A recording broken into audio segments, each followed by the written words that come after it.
आशीष, आपने कई बड़े ब्रांड्स के साथ काम किया है, आपसे ये जानना चाहेंगे कि जब एक ब्रांड स्ट्रेटजी को डेवलप करने की बात होती है तो किस तरीके से अपनी जो इनिशियल ब्रांड स्ट्रेटजी है उसको डेवलप करना चाहिए? Normally, most brands, as I think 2-3 times it was mentioned, they started small and they grew big because there was this emotion attachment, and then all the innovations and everything happened. But actually, I have seen bigger brands getting developed. For example, Reliance Infocom, or Mumbai Indians, or Reliance Fresh. You can actually design a brand, okay? And I think Bharat is one of the what I call best examples of developing brands from scratch. That is, they are the masters. They tell you what will work, which color will work, how it will work. But that requires a huge amount of planning, huge amount of work, because it's not only that you are planning what is coming in the public, but also behind that, how the product will look, what will be the design, how the store looks, and what is the, I mean, it just goes end to end. And if you design on a large scale, for example, Reliance Infocom, when it was launched, it had 80,000 kilometers of fiber optic, and it had basically it was available in 600 cities to begin with, and so on and so forth.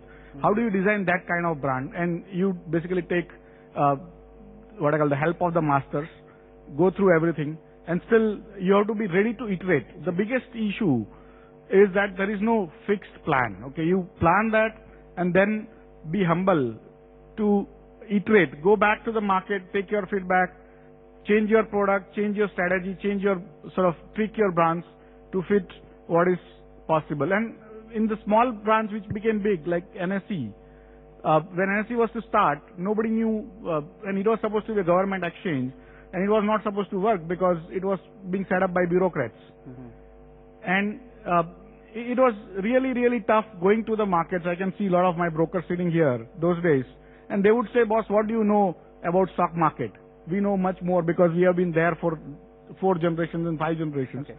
And from there, you kind of take that up. And another brand which I have seen developing is what we call Nifty. I don't know how many of you have heard of a brand called Nifty, which was basically what I call a programming sort of programming mistake. NSE 50. So the programmer had to write a lot of codes, and he started writing NFTY, you know. And so we started calling it Nifty, and I kind of started branding it Nifty. And then I got a letter from my regulator saying... And then it became Nifty 50. हमारे साथ India mart की तरफ से विकास अग्रवाल भैया। विकास, जब brand strategy decide करते हैं, आप इतने सारे एसएमई से आपका डे टू डे इंटरेक्शन होता है, ब्रांड स्ट्रेटजी कितनी इंपॉर्टेंट है इसके लिए, और पहला स्टेप क्या होना चाहिए ब्रांड स्ट्रेटजी के लिए? पहले तो थॉट क्लियर होने चाहिए कि बनाना क्या चाहते हैं। जैसे आपने कहा कि हमने सिर्फ वड़ा पाव ही बेचा, वहां पे समोसे की भी फरमाइश है, वहां पे ये भी फरमाइश है, but we stick to very clear basics. एक ही प्रोडक्ट बेचना है, उसी पे फोकस रखना है। बहुत क्लियर थॉट होना चाहिए, उसके नीचे आउटलाइन वैल्यू होनी चाहिए। टाटा वाले आज भी कहते हैं हम इस्पात भी हम बना लेते हैं। So the outline value says trust is the value. Product तो बनता जाएगा उसके बाद जो भी है। सो थॉट्स और वैल्यू मेरे हिसाब से 2 खास आइटम है जिस पे काम शुरू होना चाहिए। बाकी तो राजीव, जैसा भी बात हो रही थी, मिस्टर गुप्ता ने भी बताया कि 10,000 रुपए का उनका पहला मार्केटिंग बजट था, जो कि अपने आप में ये प्रूव करने के लिए काफी है कि ब्रांड बनाने के लिए पैसे की कम और दिमाग की ज्यादा जरूरत होती है। किस तरीके की स्ट्रेटजी, जब इस तरह की स्ट्रेटजी तैयार करनी, क्या क्या बातें दिमाग में रखनी चाहिए ब्रांड के लिए? आप देखिए कि एक आप हेयर कट लेने जाएं और आपको बहुत पसंद आए और हर बार आप कहें कि मुझे वहीं पे हेयर कट लेना है, तो वो भी एक ब्रांड बन गया। आपको कहीं रोड साइड पे गोलगप्पे पसंद है और आपको वही खाना है, तो वो भी ब्रांड है। तो ब्रांड के लिए पहचान बड़ी इंपॉर्टेंट है, और पहचान में जो एक और इम्पोर्टेंट चीज है नाम के साथ, जो कि जैसे भरत जी ने बताया कि पर्सनालिटी बिल्डिंग, वो है कि रीबाय, आप दोबारा उस चीज को लेना चाहें, तो तभी वो ब्रांड सक्सेसफुल है। और कभी बहुत एस्टैब्लिश्ड कंपनीज हैं, उनका बड़ा नाम रहता है मार्केट में, और वो किसी नए प्रोडक्ट में भी जाती हैं, नई सर्विसेज में जाती हैं, अपने उसी नाम का इस्तेमाल, तो वन टाइम एंट्री उनके लिए बहुत आसान हो जाती है, बिकॉज उनका ब्रांड एस्टैब्लिश हो गया। लेकिन अल्टीमेटली जब तक डिलीवरी उस प्रोडक्ट की ठीक न हो, जब तक कस्टमर की सेटिस्फेक्शन लेवल ठीक न हो, तो उसको सस्टेन करना बड़ा मुश्किल रहता है। तो मुझे लगता है कि कंसिस्टेंट डिलीवरी सिर्फ पहचान बनाना इंपॉर्टेंट नहीं है, लेकिन इंश्योर करना कि वो रीबाय की तरफ बढ़ता चला जाए। और मैं समझता हूं कि दोनों एंटरप्रेन्योर्स जिसके केस हमने देखे दोबारा उस प्रोडक्ट को यूज करना अपने आप में ये एक पुल क्रिएट करता है कि हाँ आपने एक ब्रांड बनाया है, और तभी उस ब्रांड को सक्सेसफुल माना जा सकता है। वरना ऐसा भी हो सकता है कि आप कहें कि ये प्रोडक्ट मुझे पसंद नहीं। ओके, मनीष गर्ग साहब, आपने एवरेस्ट इंडस्ट्रीज के लगातार हम टीवी पे इन दिनों ऐड देखते हैं, क्या वास्तव में बहुत ज्यादा पैसा खर्चे अगर कोई तभी एक अच्छा ब्रांड क्रिएट हो सकता है, या फिर सही स्ट्रेटजी एक अच्छे ब्रांड को बना सकती है? पैसे की जहां तक सवाल है, पैसा उतना जरूरी नहीं है। I think it is innovation, it is your thinking, it is your gut feel, and I believe it is your offering, it is your product and the delivery which also helps build the brand.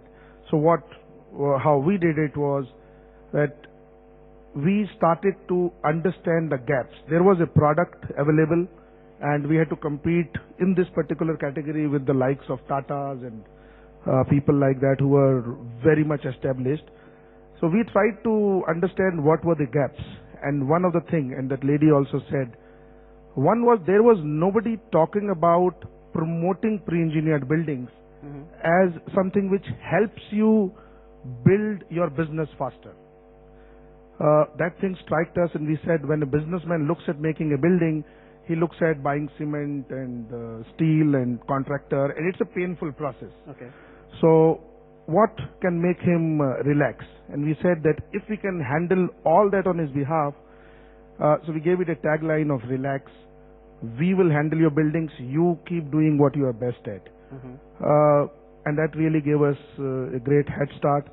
So I would say we didn't spend too much of money, but we thought that we would take a media which nobody has taken till now, and we will talk about not only Everest pre-engineered buildings, but pre-engineered buildings in general, in terms of the relax part, that how easy your job will become if you were to opt for a pre-engineered building. And Everest eventually will get somewhere registered. So we took the industry leadership kind of a position, and we took the mass media, what you see on the TV or on the ad, to drive home the point that once you select the building. आपने जो बात कही, लेकिन उसमें एक चीज बड़ी important आपने बताई कि इसमें एक ये भी बात आपने जो कही कि कहीं ना कहीं मास मीडिया में जाने की जरूरत थी आपको, जो आपने स्टेप लिया, क्योंकि आपकी कंपनी की साइज वैसी थी कि आप उसको अफोर्ड कर सकते थे। भरत, लेकिन आपसे जानना चाहेंगे कि जब आज के दिन में हम ऑप्शंस की बात करते हैं, प्रमोशन की, जब अपने ब्रांड प्रमोशन की बात करते हैं, क्या क्या ऐसे ऑप्शन इस वक्त हमारे पास मौजूद है, क्योंकि हम न्यू एज मीडिया के जमाने में जी रहे हैं, क्या ऑप्शन मौजूद है जिससे कि हम सस्ते में अपने ब्रांड को हर किसी तक पहुंचा सकें? That depends on the brand, the market and the target group. Okay. I think it's foolish to advertise in mainline newspapers or television if you're not present everywhere where your ads are seen, because then it's a wasteful expenditure.